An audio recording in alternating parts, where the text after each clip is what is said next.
My guest today is the owner of Cabinotch in Owensboro, Kentucky. I have the utmost respect for him and the company he's built. He's one of the most visionary and forward-thinking people in our industry.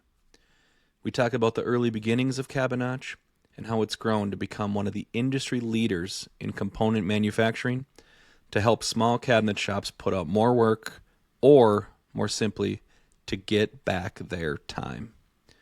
We also talk about their recent acquisition of KCD and CAD Code and what their future plans are there. To me, he's just a fascinating guy. I will forever respect the no-fear approach to follow an idea and see it through the way he has, and to do so as one of the nicest and genuine guys I've met at the same time. I'm glad I was able to share some time with Mr. Phillip Crabtree.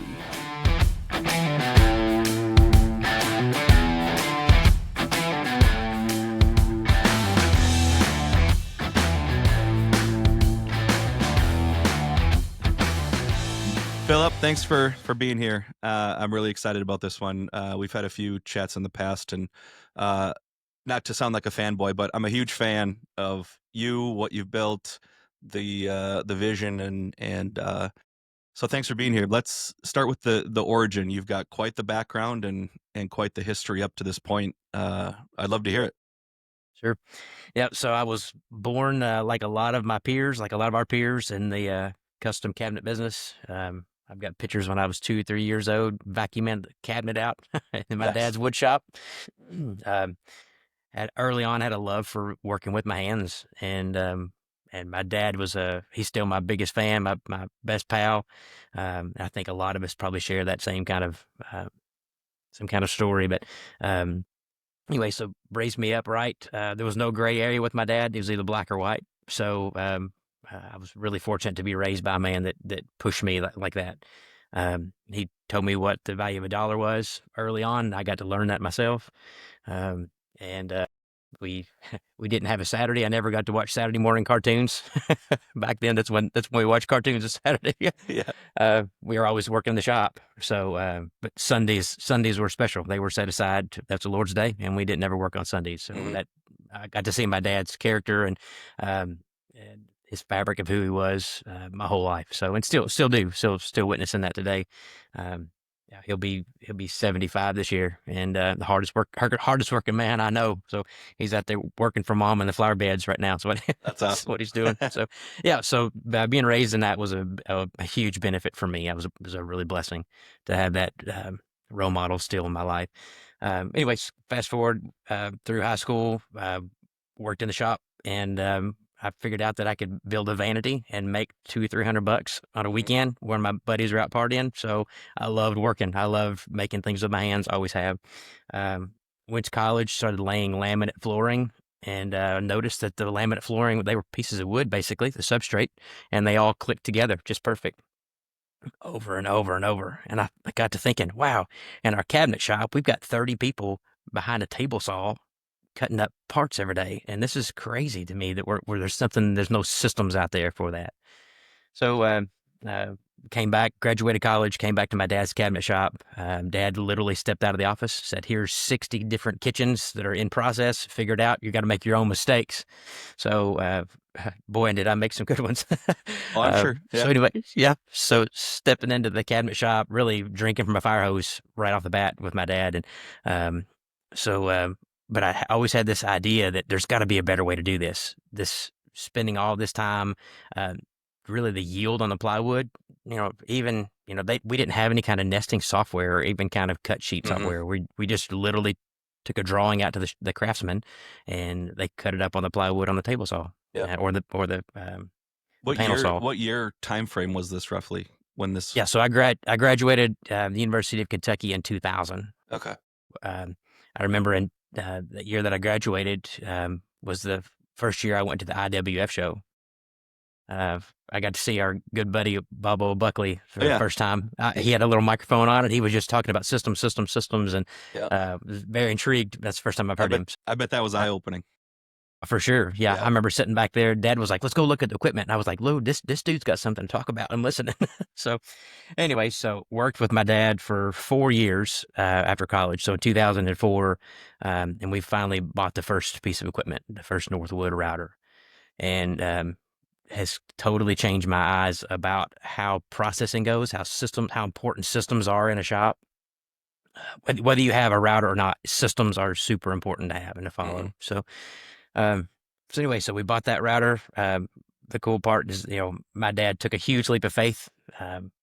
He was a cabinet maker that was, he's making 2%, 3% a year. I mean, that's all he really hoped for. He's having a great life and enjoying what he did, and it's super honorable. I mean, it works.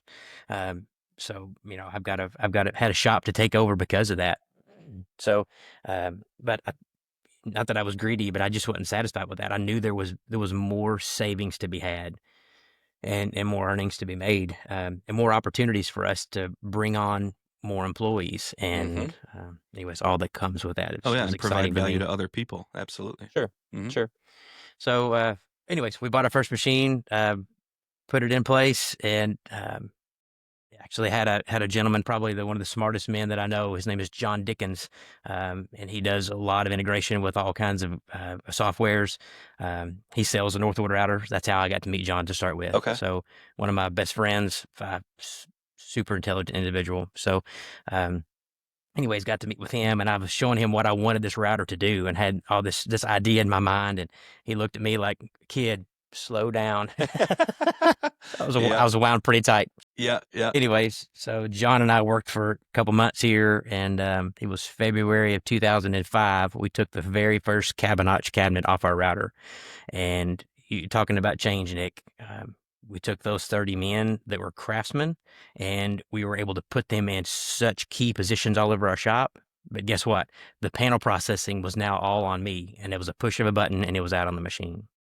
So the crazy part about it is that today, the Cabinotch cabinet we produce is essentially the exact same cabinet we took off there in February of 2005. So Like look, 20 years ago. very few differences.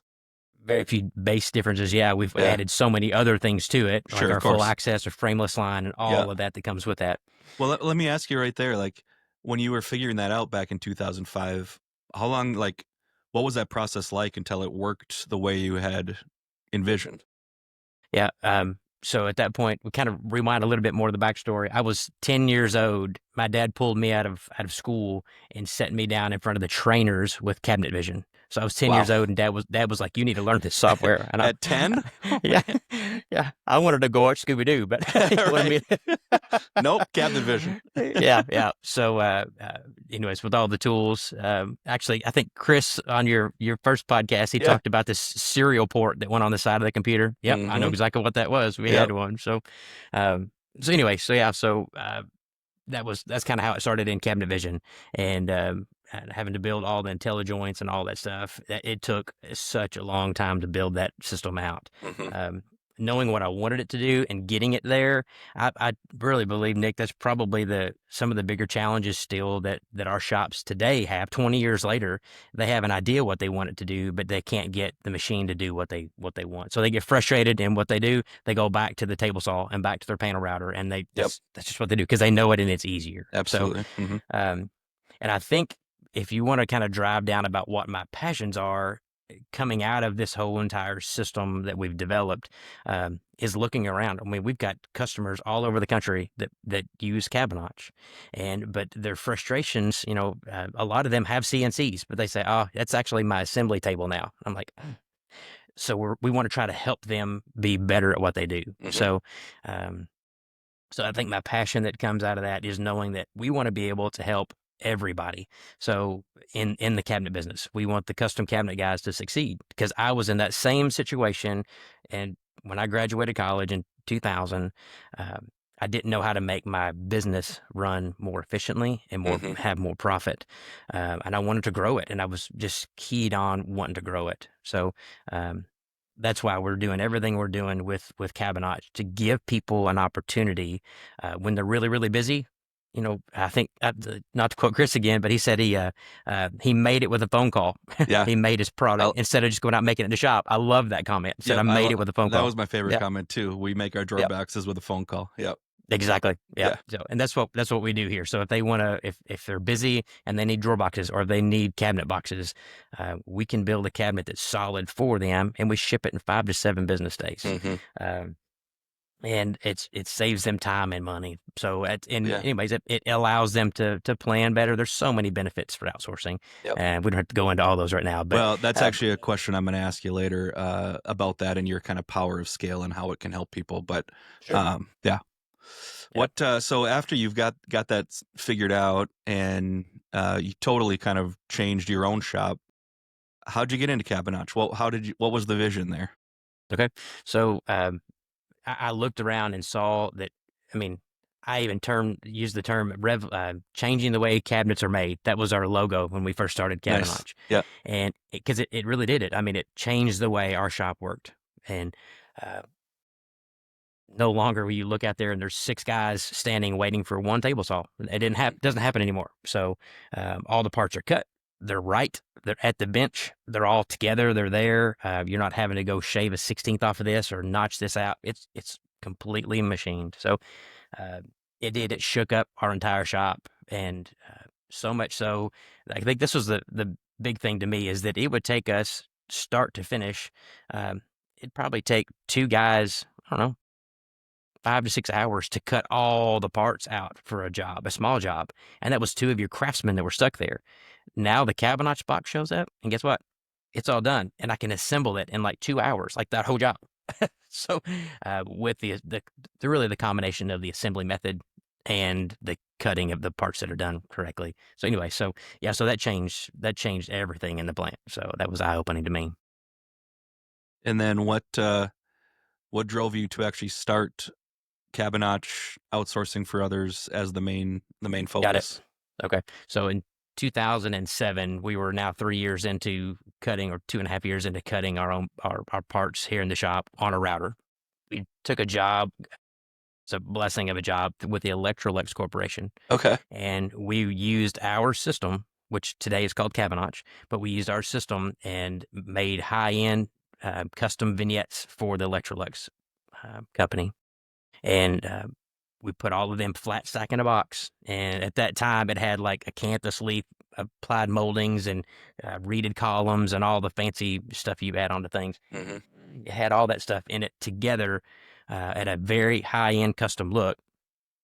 And we were able to ship those across the country to mom and pop appliance store places. And these mom and pop appliance store guys were assembling these high-end Yep. custom kitchens. With no skills, no Zero knowledge. skills. Yeah. Wow. Yeah. And I actually sold the job. I was down in Augusta at the time, and I brought a lady out of the sales cubicles, and I said, "Can I borrow you for about an hour? We got to make a presentation to the board members here." So she literally walked with me. I gave her a pair of safety glasses. She had never used a staple gun, but she built all of those cabinets, and we did it in like 30 minutes. There were like 16 cabinets up there. I mean, they were blown away. And that's my purpose of that was saying, hey, if she can do it, she doesn't have any skills. If she can do this, anybody can really assemble these custom cabinets. So what did that do for Cabinotch? It literally gave us a springboard to say, hey, we've got these vignettes in over 1,000 places in the U.S. right now, and we don't have anybody calling us back and say, oh, I'm missing an end panel, or I don't have this, is not machined right, because it was all systemized. Mm-hmm. So I thought at that point, if this works for them, it will absolutely do the same thing for me and my cabinet shop. If I could find my peers and say, hey, here's a system that you can use. You don't have to use it all the time. Just use it as a tool on your tool belt. Mm-hmm. Open it up and use it when you want to. Set it back on the counter when you don't want to use it. If that makes sense. So that's just an option. So that was 2007 to 2010. 2010, my buddy that I talked about, John Dickens, we were at Texas Roadhouse one night, and he said, man, look what you've got. He said, you've got the coolest system I've ever seen for building cabinets. And he said, and you're using it for yourself. He said, you've got peers that need this. And it was like halfway through my steak, I was like, oh, wait a minute. That makes sense. And that was the moment. That was the spark. that was the moment. So we put in for the Challengers Award. Actually, that one right sitting right back there That's at the awesome. IWF show. And as a kid, right out of college, with an idea and a dream, and that's what America's all about. With an idea and a dream, and Amen. had somebody that believed in me. Wow. I mean, and here we go. So I win the award at the IWF show by God's grace, and in the belief of those judges that saw it, and they were like, "Whoa, that's a really neat system." So we really had something at that point. So and it has. It's just revolutionized so many shops and allowed them to have systems in place. Um, yeah, so I could go on and tell you all about the customers and the friends. They're not really just customers; they're all friends Yep. with us. So Yep. because they call us and they say, "Wow, I just produced 5 kitchens this week or this month, and I did it with myself and one helper." I'm thinking, how that's exactly the story. I mean, what Cabinotch is really here Yep. for. So That's how I can tell you're running such a successful business, because you have so many friends, that customers that become friends, and I really pride myself on that too, and I think that's awesome. What so there was a period there where Columbia took over, and then you ended up taking it back. What was that time frame when? sure, yeah. So that was 2000 and I think it was around 2011 ish. And that's when I sold the patent to Columbia Forest Products. Mhm. And their CFO or CEO at the time said, and I wasn't interested in selling at all Yeah, because I was having a blast. I was gonna say, And yeah, that, yeah. yeah, and even to kind of put a little bit of picture in your mind, like I remember we had a spreadsheet ordering system to very start with. And I remember the days when we sold like 15 cabinets to a cabinet shop. And I was like, score. Yep, And then it got to be huge. 50. And then it got to be 200. And it just took off from there. Um, so that's kind of like the definition of success in my mind, because we're not trying to sell somebody something that they don't already know. We're not trying to sell them a bill of goods that doesn't work. Hmm. If it works and it's a great it's a great price and it's solid and you can depend on it, we've got something really good. So anyway, so yeah, so Columbia, Columbia's CEO at the time looked at me across the table and he said, "Philip," he said, "I want to put this in every American cabinet shop." And again, is one of those Texas Roadhouse halfway through my steak moments. I Hmm. was like, "Wow, this is really so powerful." And to line up with a company like Columbia Forest Products, it was really is encouraging to me to Well, know yeah. that they were interested. And there were several other companies that wanted to buy the patent and just use it for themselves. I was not interested in that at all. Hmm. So anyway, I sold the patent to Columbia. I bought my dad's cabinet shop. At that point, it was called Phil's Custom Cabinets. So bought my dad out. My dad was able to go play golf every day. Still does. It's awesome. So then I went to work with Columbia for 3.5 years. Um, I got to travel a bunch. I got to meet some extremely intelligent men and women. Um, uh, it was crazy. I mean, how many kids do you know? I mean, men do you know that are, mid 20, late 20s and get to go uh, and present to the International Trade Commission? But And, yeah.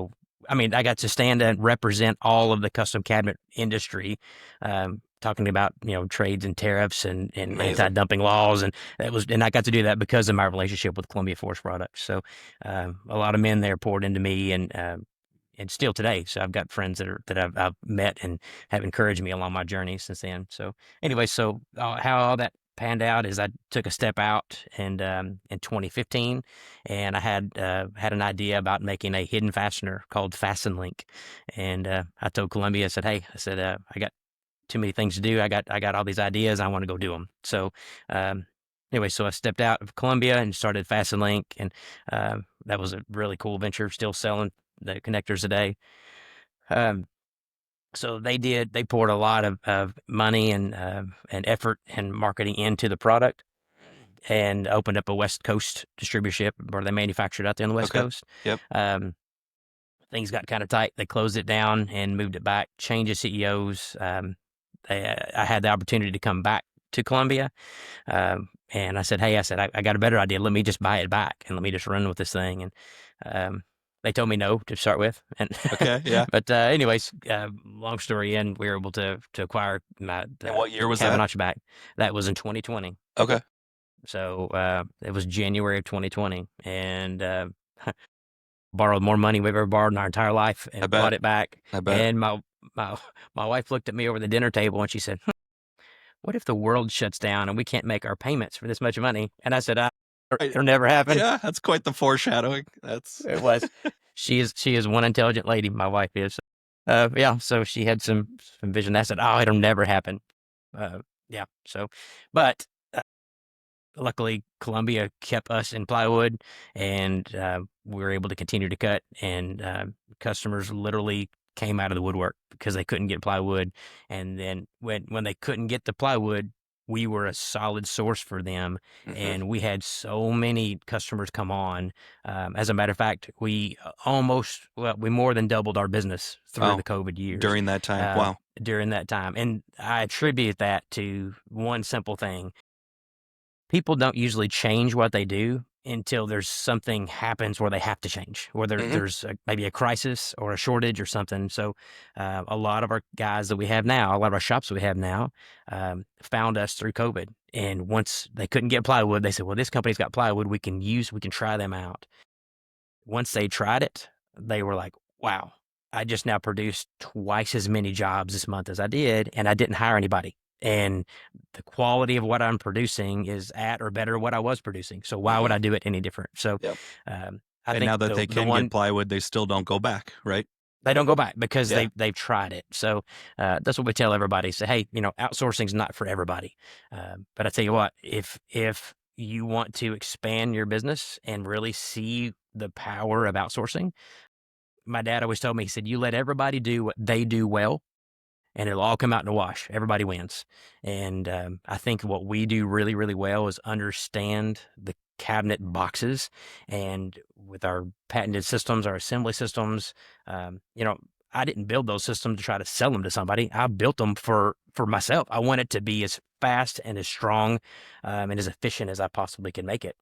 And even today, there's a term called being a creative destruction, and that's what I look at. I'm looking at a cabinet and I'm thinking, is that the best way to do that? hmm If we can change this, I'm all the time tearing it down and building it back up.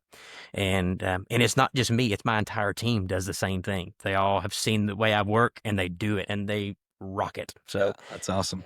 Well, I think this is a good opportunity to, I don't know, give people the sense of scale that you have. I mean, um, I was fortunate enough to be there. We kind of walked the plant, and I loved seeing what you guys do, and um, blown away at the scale and the logistics. How many routers are running every day there? 13 routers running every day. 13 routers running every day. Wow. Huh. And how Yep. many parts roughly get cut and processed in a Yeah, given day? Do you know? we ship about 11,000 parts per day. Wow. And I think that is a good time to talk about the scale part, because when I was there, we pulled up the order portal, and we made a very simple paint grade face frame cabinet, drawer box, hardware, everything in it. And I think it was like $160 or something. And it Yeah. was just crazy to me that Yeah. you can do that. And I don't think that's something that people on the outside who haven't tried it understand, is like, you're using your power of scale to help the entire industry, really. I'm guessing people are blown away by that price point when they see it for the first time. I think so. I think to me, like when you gain, like when you're manufacturing and you have stack tolerances, I look at it the other way and I stack efficiencies. So hmm if I can stack all my efficiencies up, and at the end of the day, we make a small margin at the end, and I take it to a cabinet guy and say, hey, you can literally buy a cabinet for almost the same price as you're paying for a sheet of plywood, and it's all cut up. And they're like, no way, no way. And I would say, well, let me show you like a Lazy Susan base and show you a price of a Lazy Susan base. I just saved your carpenter or your best craftsman like maybe 2.5, 3 hours, Yep. and they can assemble it in 5 minutes, and you paid no more than the plywood cost Yep. you. No, Yeah, no brainer at that point. it's a silly proposition. So that's why we've had such success, is being honest, being fair with our pricing, and it's dependable. I mean, that's why we're able to do what we're doing. I mean, at the end of the day, we're using the same routers everybody's using. We're hmm using software to generate stuff. I mean, we've got labor that's inspecting and putting in box and shipping. So that's really, at the end of the day, what is our niche? Our niche is being dependable. It's being honest and fair, and making friends with our customers. Yeah. So Yeah, that stuff comes across too. It's very, very obvious if, to anybody who looks in. Uh, One of the things I was struck by when I was there is we were talking about your use of store techs, material handling from Styles, and you were doing it in a little bit different manner than I think most do, because the stores aren't feeding the routers directly, right? Or they're stacking essentially. that's Can you correct. tell me about the want to do it that way and why you chose to do that? Yep. So I went over to Germany and saw the store techs, kind of like their beginning, I guess, and Hmm. watched them stack plywood, and they were feeding machines. And to me, when I look at systems and processes, I don't want anything to have to stop. And if they're feeding the machines, to me, if you have just one machine or two machines and you're just feeding and you're not on a big time crunch, it probably works just fine.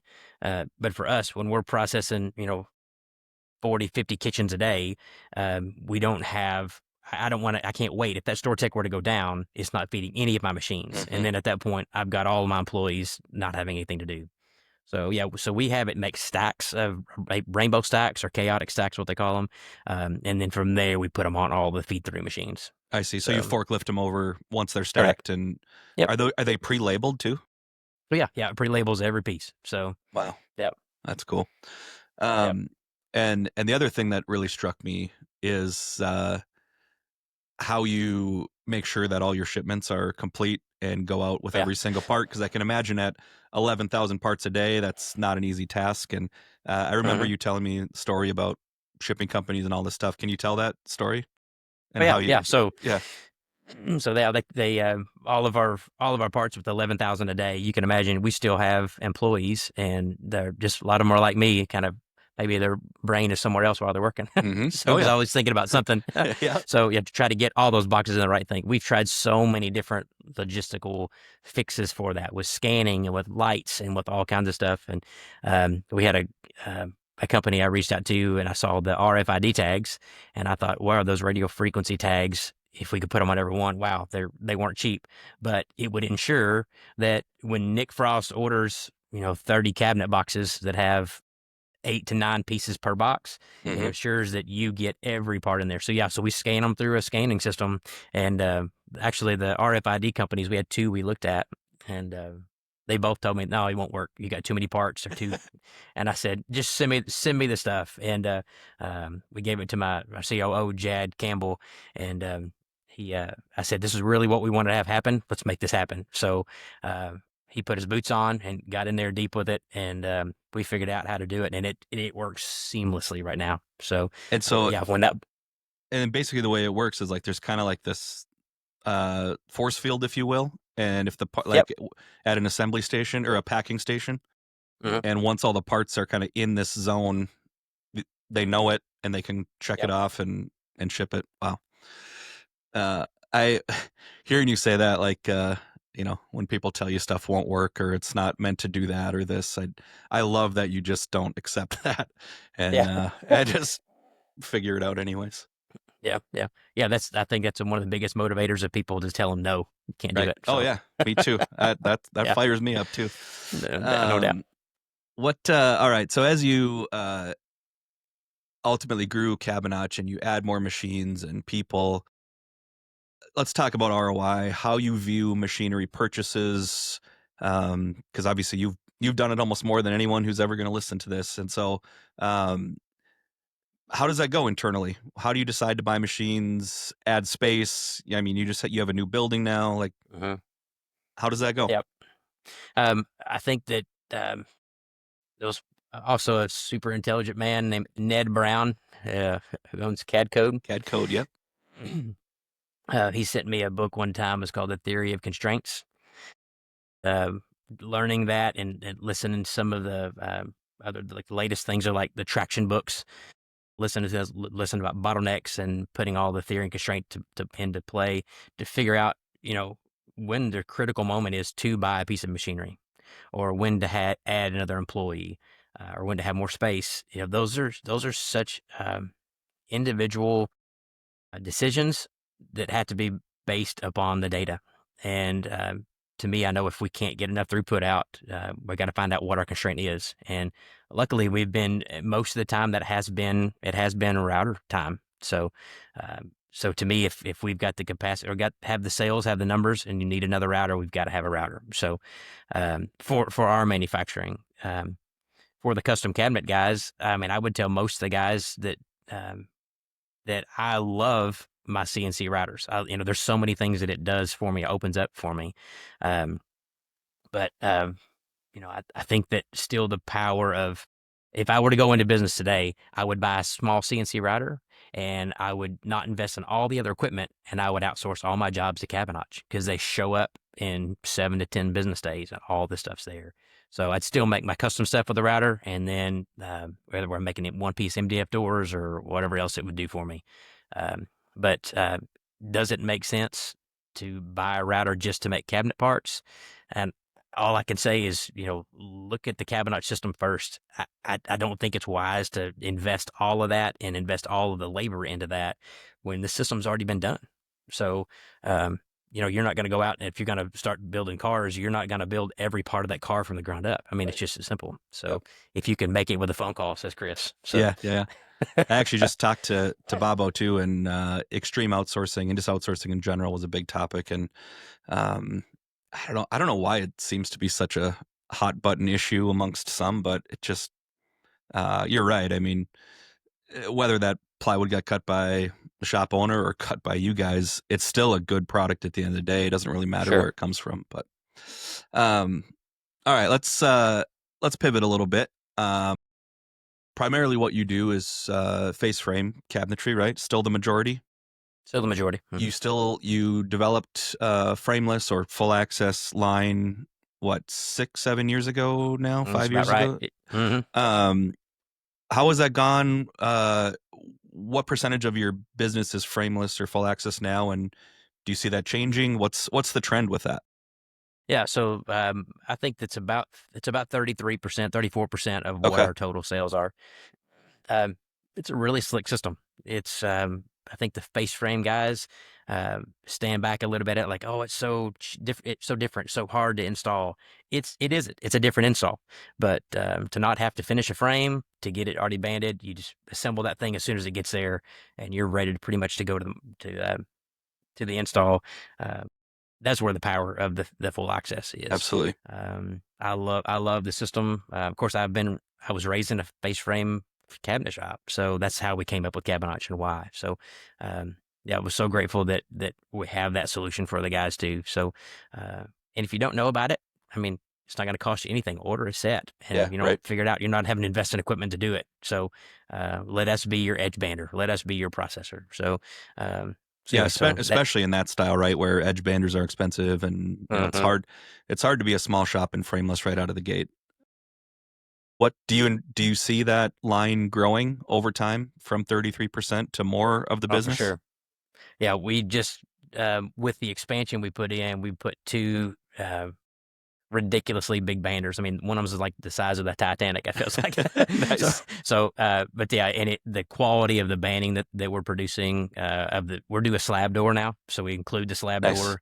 So when you go online on the ordering portal, it gives you, the custom cabinet guy, a whole lot of options. I mean, there's like 70 different options or so that's on there for back scribes, construction methods, and all kinds of stuff. But to add a door to it that it's already drilled, and you literally take that door out of the box, snap the bloom hinges in, snap it on the box, and you look back. So I've got it's huge. I got twin boys that are here that are 18 years old, and they've kind of started their own little cabinet shop, and little garage here, and Nice. Where used to be Phil's Cabinets. So anyway, just to kind of give you an idea, like they started out saying, "Oh, I don't like these frameless cabinets." So they just did a clinic job that had 80 cabinets, and they built it in, like, I would say those 80 cabinets completely built. I bet they had no more than 2 days in the whole thing, and because everything's systemized. And anyway, so they want to spend their time on the farm or doing what high schoolers do, but they don't want to be in the shop all the time. So but anyway, so that yeah. So after that job, they were like, "Dad, we like this frameless stuff." Yep. So to answer your question, Nick, like I do believe that more and more the industry is going to go and see that. Face frame cabinets are never going away, but I think the availability of people that process like we do, as they increase, there's going to be more and more people that see the need for that and see the Yep. value in it. So yeah, for sure. I Well, would not be shocked if I looked up here and by 3 years from now, if it's not 45% of what we do. So yep, yep, yep. I believe that. I think one of the parts that's often overlooked in this is the quality of the edge banding too, right? Like when you yeah, buy banders like that, it's just going to do a better job than the 40K bander the small shop can afford, right? And so there's such a huge quality level difference too. hmm Um, how many are you fully packed out in your new building already, or did yeah. you build it like full? Yeah, we're pretty full.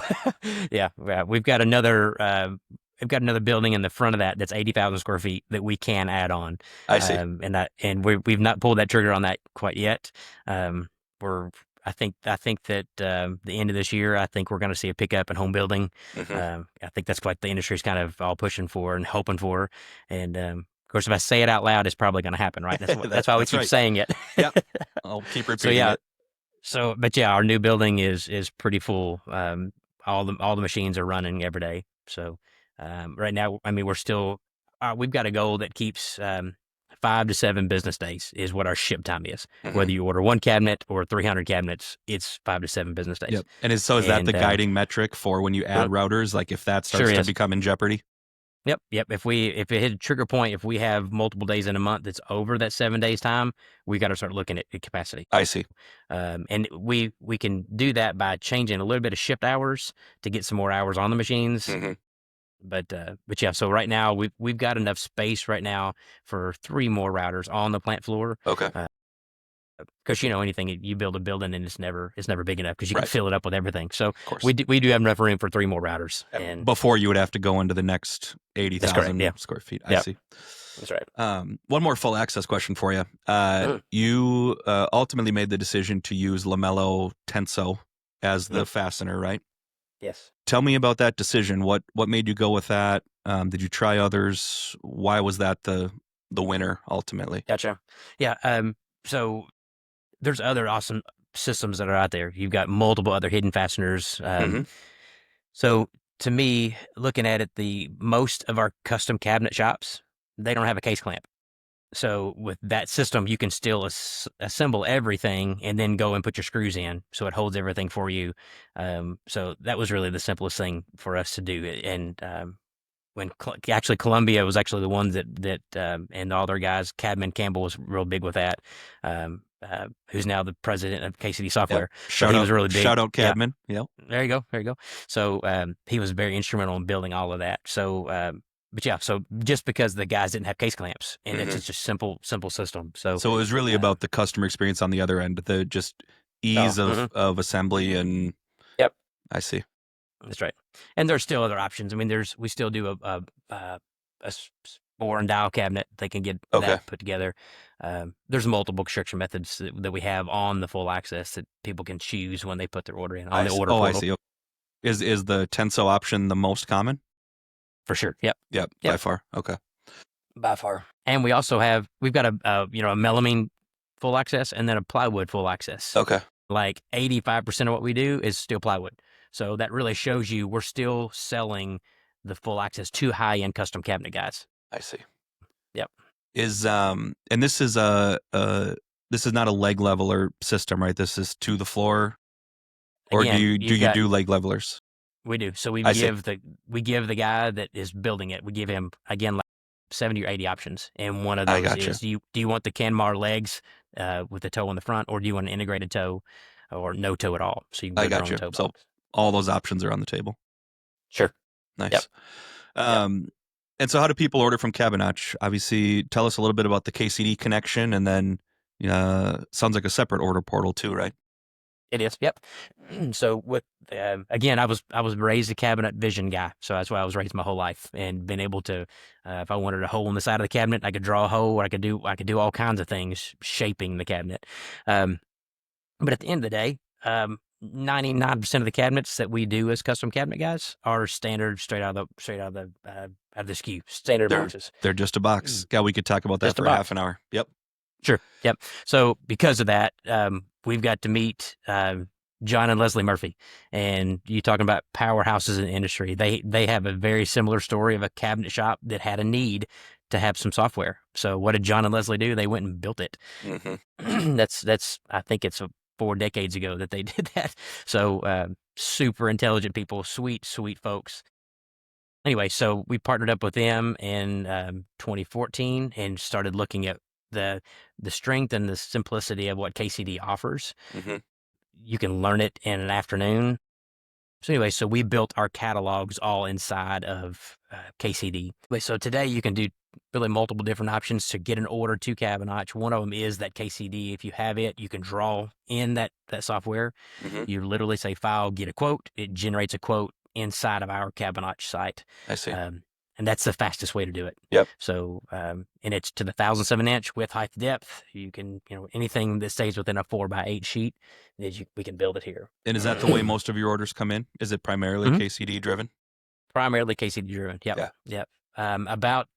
Still about 30% of them are what we call an a la carte, or just going to the order portal on the website on cabinotch.us. And then they can pick, with the frame cabinets, you go directly into the library and just start dropping your frames. And there's a handful of options with each frame cabinet. But the full access cabinet, you have what you call presets. So you go through that preset, and if you want leg levelers or want hanging rails or all those kind of things, you can build your cabinet the way you want it and reutilize that preset over and over. So it's a little bit daunting to start with, because you got to answer like 80 questions, but it's just how you want your cabinet. Or you can go in and say, I want to use their off the shelf Cabinotch construction method. You can click that, and then you can go order your cabinets. So those are the primary ways to order cabinets through Cabinotch today. Nice. Tell me about the KCD acquisition. That was a huge thing. I'm sure that was many years in the making. How did that come about, and what was the impetus behind that? Sure. So not knowing that really came out of the blue, to be honest with you. Really? We've loved dealing with KCD. We love the people there. We're great friends with the Murphy family. Tim and Tara had kind of taken it over, which is John and Leslie's son and daughter-in-law. Yep. They had taken it over after COVID, and doing a stellar job with it. And they just knew that they felt like it was time. Excuse me. They felt like it was time, to kind of expand what they were doing, and they saw no better partner other than Cabinotch to come alongside. And, I see. So they came to you with the idea. They did, yes. Yep. And at the time, remember me telling you about ROI and when to buy a machine, and I realized that our current facility, before this came available with KCD, our current facility, on pretty days, we would push all of our work in process out in the street, out in the parking lot, because we needed places to work.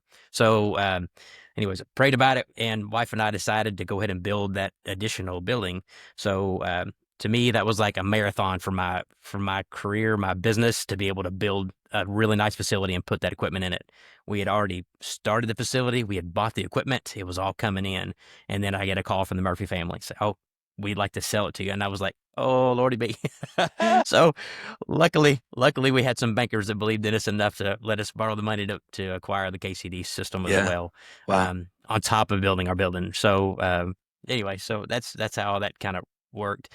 Today we named Cadman Campbell as the president, and and actually the crazy part about it is that John Murphy is and Tim and Tara are all still on staff with us at KCD. I see. Nice. And we're super excited about the show coming up.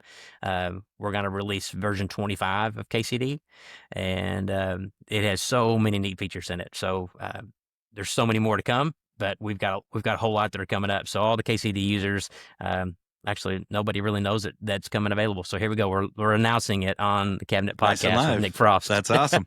There you go. And so that was actually kind of answers one of my questions. Is I assume the want to acquire KCD was in part due to the order volume that comes to you from it, but also it sounds like investing in growing it and features and continuing along for the custom cabinet makers that use it today. Is that the path? Is to keep That's yeah, that's the path. yeah, That's the path. that's Is to awesome. make it as easy on the cabinet guys as possible. So, um, yeah, Uh, what so obviously the KCD users have a very easy way to interact with Cabinotch, order from Cabinotch. sure. The separate order portal is that the ideal way for Cabinet Vision and Mosaic users to ultimately uh, use you and order parts Yeah. from you? In current state, that's the best way to do that. Yep. And they still have a lot of options when you go to that. Matter of fact, there's probably even a few more options on our website, ordering the a la carte cabinets via that order portal. Um, actually I several see. more options. So that's the best way to do it I for the see. Mosaic and the Cabvision. So there actually is more options in that order portal than with the Yes. KCD direction. I see. Okay. Currently. Yep. Yep. What man, I feel like the last 5 years have already been crazy for you. What do you think the next five looks like? What do you think it looks like 5 years when we do this again? Yep. I have some ideas. So change is always difficult when you're trying to steer a big ship. Again, keeping it. Yeah, I'll answer that question, but I'm going to rewind just a little bit. Yep. Yep. I want to make sure that when I'm retire and move on, that I've had an impact on my fellow man, my fellow peers that are in the cabinet industry. I look back and like men that have changed and really poured into me, and cared for me and encouraged me as a young entrepreneur. You like Sam Stofus at Keystone Wood Specialties. Sam's passed on, but the guy just every time he saw me, he wanted to know what's going on and was Hmm. constantly pouring into me. And I could name a list of 20 of those men that have done that for me. Um, I've had there's a guy at Cutter Woodworking up here in Borden, Indiana, Sam Smith, and same way he's poured into me like I was his own kid. I Hmm. mean, he's just really really pushed me in business. And again, I could go on and on and on, but um, I think we have a responsibility as humans to do that for one another, and to pour into each other, to listen, to not be so focused on ourselves all the time, and helping everybody else out. So. Um, I talked earlier about my passion. That's my passion. And I want to make sure that I can have a solid, dependable company that people can say, wow, look what this company did for me. And Hmm. not say, look what Phillip Crabtree did for me. No. I forget all that. That means nothing to me. Yep. But again, I think I told you when you were here touring the plant, if it was just about cutting wood pieces, I would be bored as a gourd. It's not. It's about changing people's lives, giving them margin in their lives. To be a dad, to be a husband, Hmm. to be a part of a community and pour into young people, but to be a human. I mean, so yeah, that to me is, because I saw that with my dad. As much as I love my dad, we worked 70 hours a week on a lot of times to make 2%. That left no margin, Nick, to go and do anything else in the community. Hmm. And I learned that lesson really. I'm really fortunate that I learned that lesson, as a young married man in 2000. I looked up and I was leaving before the sun came up, and I wasn't coming home until several hours after the sun went down. I didn't have any kids at the time, and I'm working with my dad. What better opportunity? I mean, I loved it, but you have to have margin in your life. So that's what I push my cabinet guys or my salespeople to tell the cabinet guys. This creates margin. It not only does it not cost you any more to build it, it saves you money. It Hmm. makes you more margin, and that's one thing that you cannot buy in this life is more time. And For sure. so to me, to be able to have that um, as the mantra and the vision of my company is to make it simple and create margin for our custom cabinet guys. Uh, what better life would there ever be for somebody to live? So I love doing that, and I love that because we get to do it all the time. We had an email one day from a guy that was a picture of him in a boat with his grandson. He said, I'm a custom cabinet guy. I don't ever go fishing. Yeah. So anyway, so you absolutely You can. absolutely can. And, Yep. and whether it's outsourcing through Cabinotch or outsourcing through all the other manufacturers that do a really good job, because there's so many outsourcing opportunities out there. Um, Outsource what you need to, build what you need to, and everybody will come out. But at the end of the day, have a margin in their life is so super important. So I think that's a perfect spot to end, wrap it up. And I love the message, man. And a lot of people talk about passion and why they do what they do. You are the one that I believe it before you even finish the first sentence. I loved meeting you the thank you, first man. time, and this was awesome too, Phillip. So thanks for coming, man. And we'll have to do this again. Great. Yes, sir. Anytime. God bless Yeah. you, man. Thanks for the time. Yeah. See you, Phillip.